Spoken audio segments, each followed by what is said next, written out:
Say one of the greatest forms of flattery is imitation. Well, since last week's show about the possible double dip, I've read several blogs that seem to support the position of the double dip and quote our reasons that we posted last week for the possible dip in real estate. Now, this could just be a coincidence, or they may have watched last week's show. It doesn't really matter, except for the fact that it makes me feel good that we are out there so much with a good amount of influence, and also, once again, we're ahead of the game. One such blog on a major media site, MoneyMorning.com, came out with an article on Friday. If you read the article, it sounds eerily like what we said a week earlier. I love the title of their article, though. It's called The All-American Short Squeeze That No One Else Sees.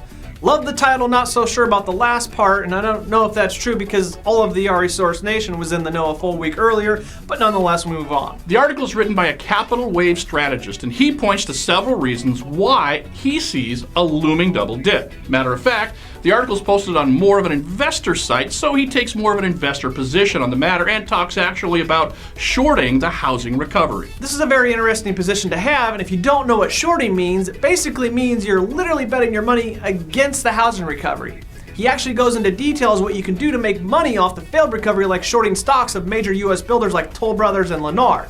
Not kidding either, you should check it out. Now, this isn't actually the first time we've heard this thought. This thought of shorting the housing market is actually gaining steam more and more every day. Now, the article's title is Short Squeeze in Real Estate. Let's take a look at what that means. This is a term normally reserved for smaller cap stocks, but it's basically a situation in which a lack of supply and excess demand for a traded stock forces the prices upward. During a short squeeze, individuals holding short positions are typically forced to purchase shares in situations where the prices increase rapidly in order to exit their short position. Now, let's think of this in real estate terms. Yes, we have a lack of supply and excess demand, and we have the X factor of billions of dollars being infused into real estate by hedge funds and equity groups, which arbitrarily forces the prices up even higher. Now you can see why investors are jumping at the chance to bet against the recovery.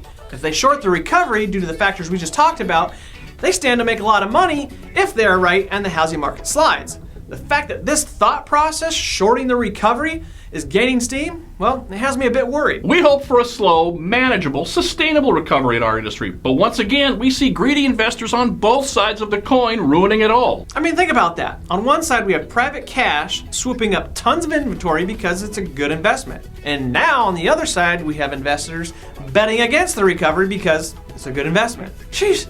Can't they just leave us alone and let us be? Their greed was the catalyst for the first housing crash, and their greed could and will pose problems for us once again. Let the American dream be the American dream. Let us get families into the homes they are so desperately trying to purchase before the investors come in and taint it all. We almost need some sort of freeze, like in the stock market. When things get way out of whack, they have safeguards to prevent a market frenzy. It's like a market freeze. We almost need something like that in our industry, like a freeze of sorts. Investors, you guys sit on the sidelines while the real buyers that are actually trying to live in their homes purchase what they would like to, and once they're done, you can continue your buying frenzy. But unfortunately, there's nothing like that. So once again, we see this Wild West mentality in real estate, and once again, it will have major ramifications. We simply have too many anomalies right now in real estate, and you're kidding yourself if you don't think there will be ramifications from said anomalies. The question now is just how big are those ramifications going to be? If you don't know what the anomalies we're talking about are, you should go back to last week's show and refresh your memory.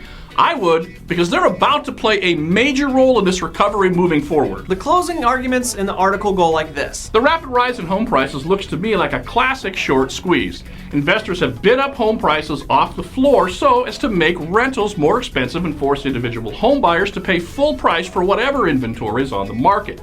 Once the trade is fully priced and at new highs, on a relative time and appreciation basis, the buying power represented by the bottom-feeding institutional money will dry up, and only home buyers in a solid growing economy with greater employment opportunities and bankable confidence will be left to take prices higher and provide forward momentum for the recovery in housing. As a trader, I say, good luck with that. Good luck with that indeed. We will place the article down below. It's a very interesting read. Now, before you go read this, what do you guys think?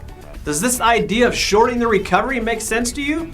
Or do you think it's way off? I, for one, can absolutely see why some people would think this and even take this position.